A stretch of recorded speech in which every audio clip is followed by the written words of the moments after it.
Welcome to the Here's My Story channel. I'm Henry. I woke up to water drops falling on my face. Was it raining in August? Why wasn't I in my bed? Was I dreaming? I forced my eyes open, feeling the cold grass beneath me. After a moment, I remembered I had fallen asleep on the front lawn the previous night. It wasn't raining. The water drops gently sprayed from the sprinkler system. I sat up and looked at our house. I shouldn't call it our house anymore. Now it's just my father's mansion. The night before, I learned that my father was a criminal. The mansion had been purchased with dirty money, and the rest of his fortune was made from criminal activities. I didn't want to live with him anymore, so I decided to camp out in the garden. Unfortunately, I had nowhere else to go. I originally thought my dad was a crypto investor. He kept saying he made his fortune thanks to Bitcoin and had a story he loved to tell about it. Years ago, a friend of his taught him about Bitcoin. His friend told him, "No one understands its worth right now, but it'll increase in value in the future. Buy as much of it as you can while it's cheap." My dad sold off his car and invested the money in Bitcoin. His friend's prediction came true, and Bitcoin made my dad a millionaire. I used to listen to my dad tell his story with excitement. I was so proud of him for taking such a lucky risk. Turns out he was lying to me and everyone else. He never invested in Bitcoin in his whole life. Do you want to know where he got his money? After I tell you the truth, I know it'll shock you too. One day, I heard my mom crying. When I went to check on her, I overheard her talking on the phone with her sister. In tears, my mom said, "He disappears all the time. It's been like this for years. Sometimes he doesn't even come home all night. There's no other explanation. I know he's cheating on me. I'm sure of it. But I can't prove anything. He denies it when I ask him directly." What? Was my dad cheating on my mom? Even in my anger, I felt sorry for her. I decided to help her out. She had a right to know if my dad was cheating on her. One night, I secretly took Dad's phone. I knew his passcode because one time he had asked me to help him when his smartphone started bugging out. Assuming he hadn't changed it, I checked his messages to find out if he was cheating on my mom. "I'm in," I murmured to myself. Thankfully, my dad's passcode was the same. I checked his inbox, but couldn't find anything that would prove my mom's suspicions. There was nothing unusual in his messages. I also checked his photos and videos. No red flags there either. I sighed in relief. My mom had nothing to worry about. I decided I'd tell her what I'd done in the morning, hoping it would ease her mind. But then, I realized I hadn't checked the recently deleted images and videos. If he really wanted to do anything on the sly, he'd try to destroy the evidence. He wasn't great with technology. I could probably find something there if he didn't know that deleted photos and videos were kept in the trash folder for a while. My stomach lurched when I saw the massive backlog of videos in the trash folder.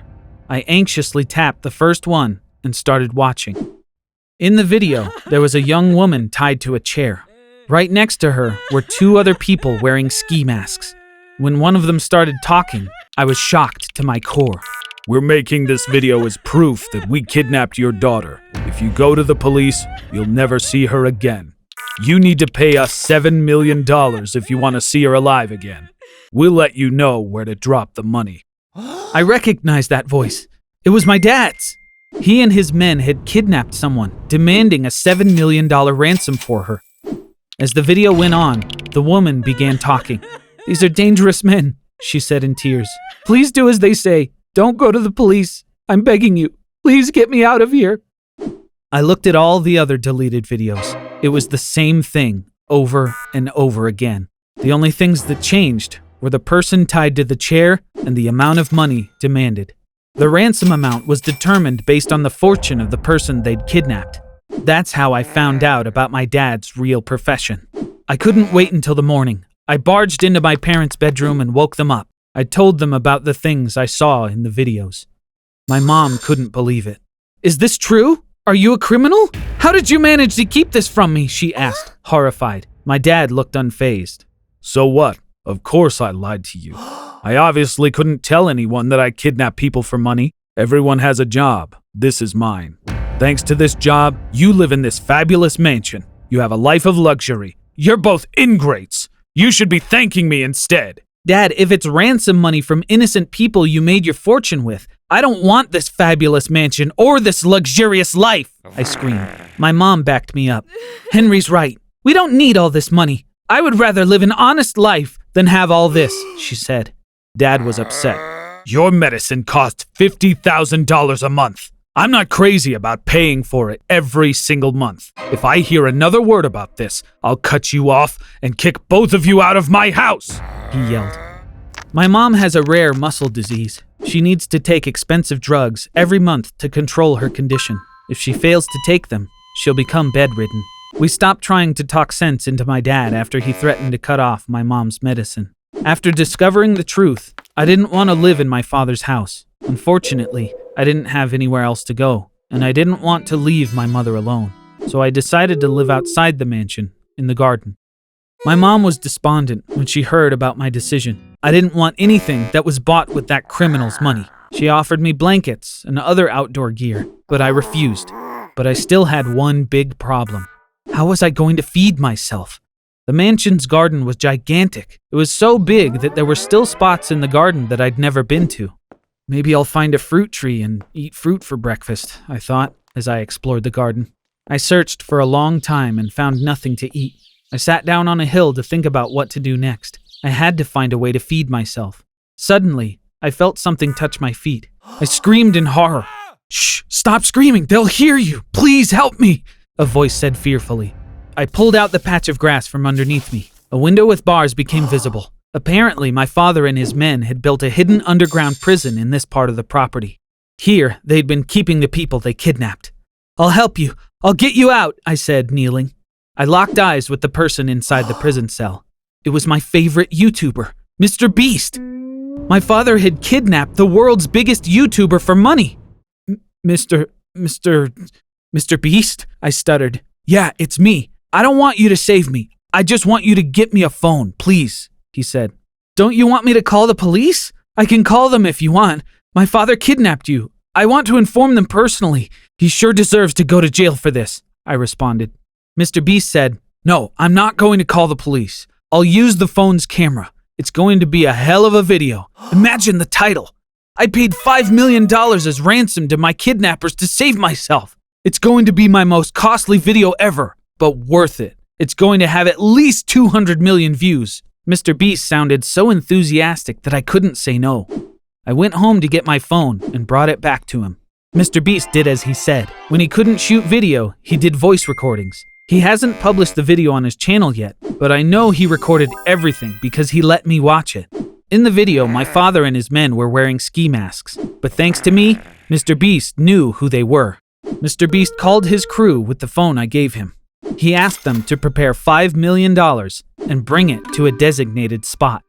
"I'm filming my own kidnapping and imprisonment. You guys need to record everything on your side as well," he ordered.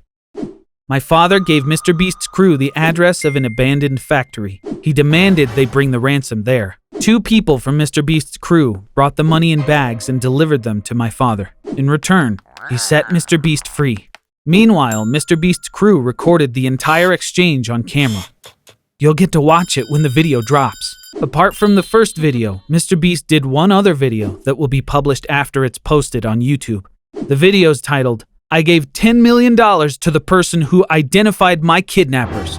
You guessed it right, that person is me.